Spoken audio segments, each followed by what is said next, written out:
Democrats keep winning and overperforming, which the DNC is so into, which doesn't feel as good as winning, but whatever. Raging Moderates keeps winning. It's going well. Pondering Politics is winning. It goes well too. Jesiah's here. Subscribe to both channels. Mine first, though. Not really. You can probably already subscribe to him. Anyway, enjoy our conversation. Perfect.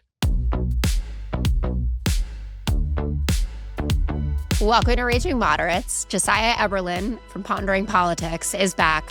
My mom calls you. She's just like, Pondering Politics guy. And I'm like, he does have a name. And she's like, well. I get that from family members at this point. It's just like, hey, are you pondering? It's like, Dad, you know who I am. Come on, let's Jesiah, right? You gave me the name. It happens. Oh, do you like it?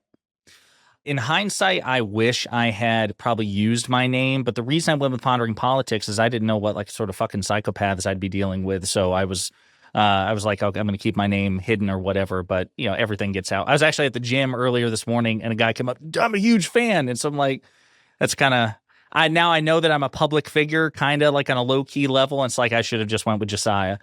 Yeah.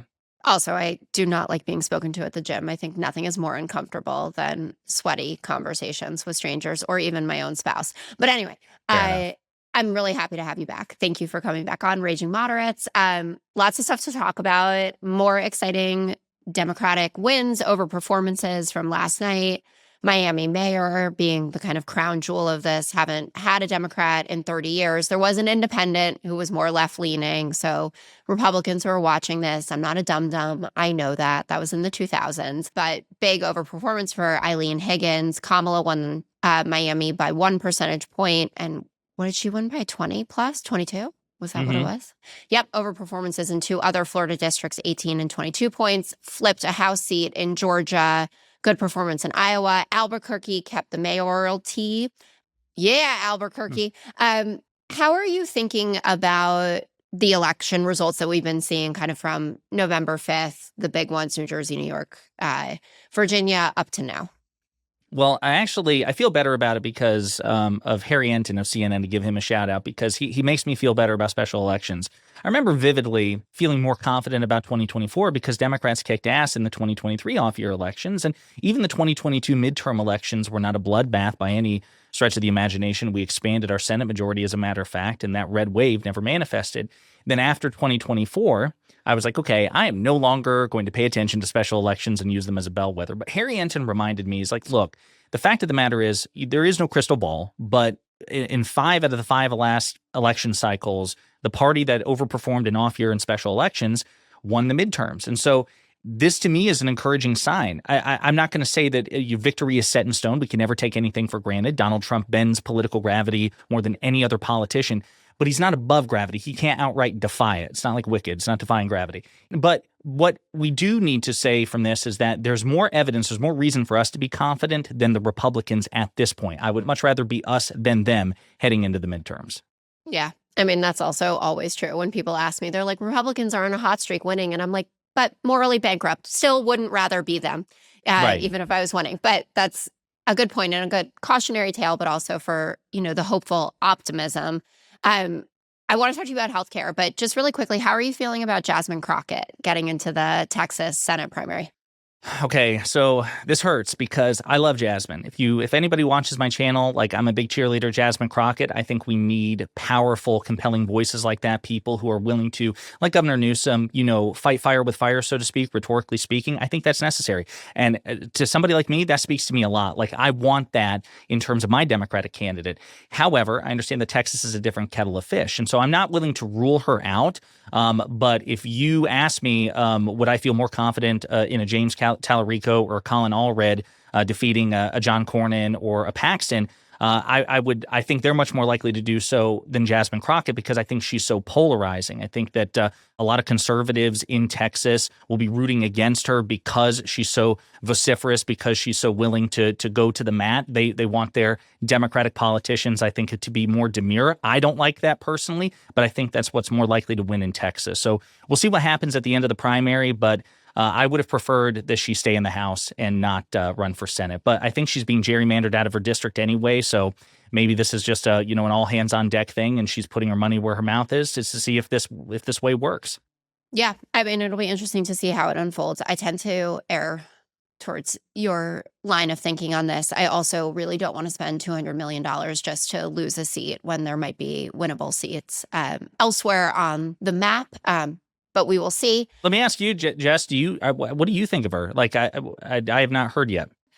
I like her. Like, you know, I have this thing because I exist in a bizarre conservative alternate universe where I get annoyed about certain things that other Democrats don't because I have to spend like 10 minutes talking about it on air, and they'll just play like the most outlandish clip, right? And the Governor like, Hot Wheels stuff, for example. Yeah. I'm like, yes, a man in a wheelchair, we should not mock him. Or the thing about the Jeffrey Epstein that wasn't the actual Jeffrey Epstein with Lee Zeldin and like then doubling down. Like, I'm very much in the school of thought, like, take the L. Like, with Afton Bain, I'm not saying she would have won in Tennessee 7th, but you could just say you don't want to defund the police, or you deleted the tweets on purpose, right? Instead of saying, like, you're giving me right-wing talking points. Because, like, guess what? I live in right-wing talking point land, and that's just the way that things are. So that part of it is difficult for me, but I do really appreciate the boldness of it, and I think that we need people who bring, you know, the appropriate weapon to the proverbial fight, right? Like, and she has Mitch McConnell vibes that way, and so I'm into fighting. But I do really like Tallarico, and I think that Allred is great, and he's probably not going to get a seat in Congress now, which, you know, because of the gerrymandering changes, and Julie Johnson has that seat. So I think that'll be a loss for our side, but, you know, time will tell, as they say. Healthcare. Time is running out. There is going to be a clean vote on 3-year extension of the Obamacare subsidies in the Senate. John Thune is going to keep his promise. It will fail. They have already made that clear. There are tons of Republican proposals now, none of which I think are going to give Democrats what they want in terms of the ACA subsidy extension. And Mike Johnson, I don't even know what the fuck he's doing. Or he's like, this will leak out over the next several months, but we'll have a proposal for you. They're in a closed door meeting anyway this morning, looking at all sorts of options. How do you think the healthcare situation plays out? Are people going to get this 400% premium increase? I feel like the 400% premium increase, like, again, I'm not much of a prophet. In 2016, I thought that Hillary Clinton was going to spank Donald Trump even after the FBI. Like, I don't remember, feel badly about that. Oh. Like, everybody thought that, except people I work with. No, like, I was in denial the day of. I remember so vividly. I was at a bar with friends watching because that's what cool people do. They go to a bar, they watch election results. I'm with you. You know, it was a Tuesday, so I tapped out at like 11 or something like that, went to bed fully confident, even though Hillary Clinton was behind, that she was going to prevail the next morning. And then, of course, I got the biggest shock of my life.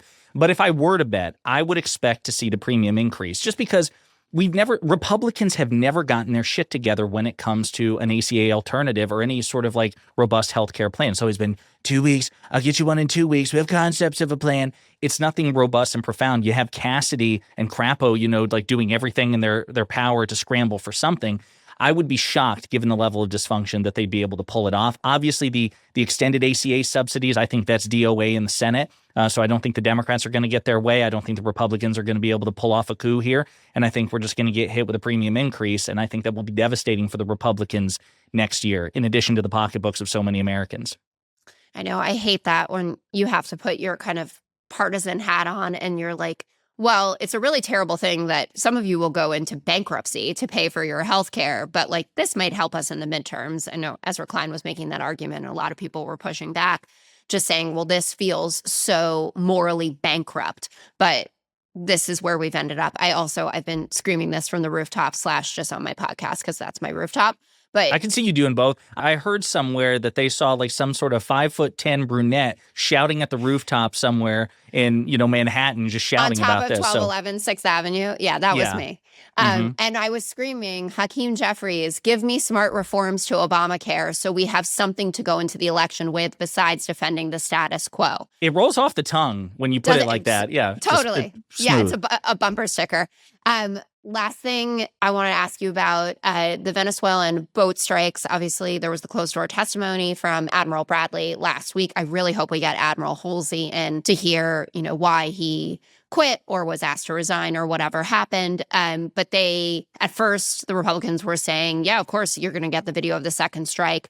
Now there's a massive backtrack on that. Do you think that we're going to see the footage of the two dudes hanging onto a piece of wood like Kate Winslet in Titanic? No, not at all. I mean, less cold because it was Caribbean, but less cold indeed. I mean, I don't think so at all because I mean, Trump talks about how this is the most transparent administration, but this is ridiculous. We've had Republican members of Congress. I can't remember if it was Chuck Grassley or if it was Roger Wickers, but one of the head of one of the committees in the Senate said, "I got more transparency from the Biden administration as a Republican than I've gotten from the Trump administration." I think it was Wicker. Yeah. It probably was Wicker there. And so, and he, oversees the jurisdiction or the committee of jurisdiction here. So even Republicans are recognizing that they're getting more transparency from a Democratic administration than they are this one.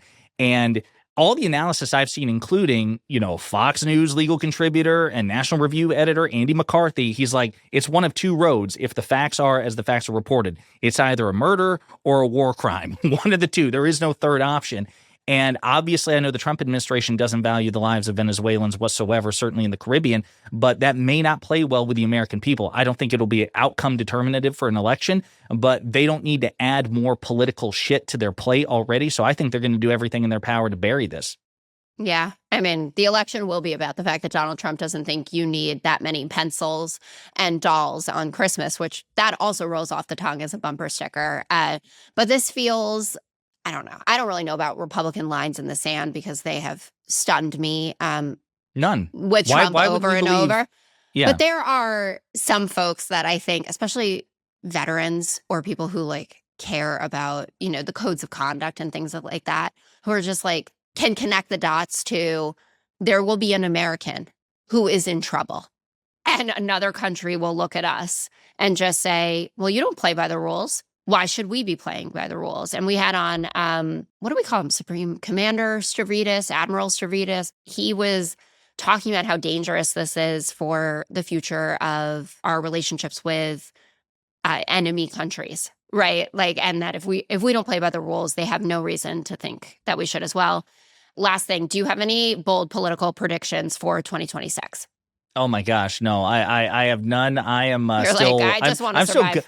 I'm still gun shy from 2024. I'll be honest with you. The fact that the one that has surprised me the most, not so much a prediction as it is just a retrospective, but what Gavin Newsom has done with his profile is proof to me that it's a jump ball. I have no idea what the hell is going to happen in 2026, because if you'd asked me 6 months ago, would Gavin Newsom be the 2028 front runner so far, I would have said no, because it seemed like between the cultural baggage of California, being seen as it is by so much of the country, plus the fact that he was doing podcasts with Steve Bannon, I was like, oh no, his political career is over. And now he's still the front runner in the Democratic primary. So no, I think there are no major predictions to be made, and this could change week to week or day to day. Oh, well, that keeps people engaged. Subscribe to Pondering Politics and subscribe to Raging Moderates. Thanks for coming on. No, absolutely. Thanks for having me.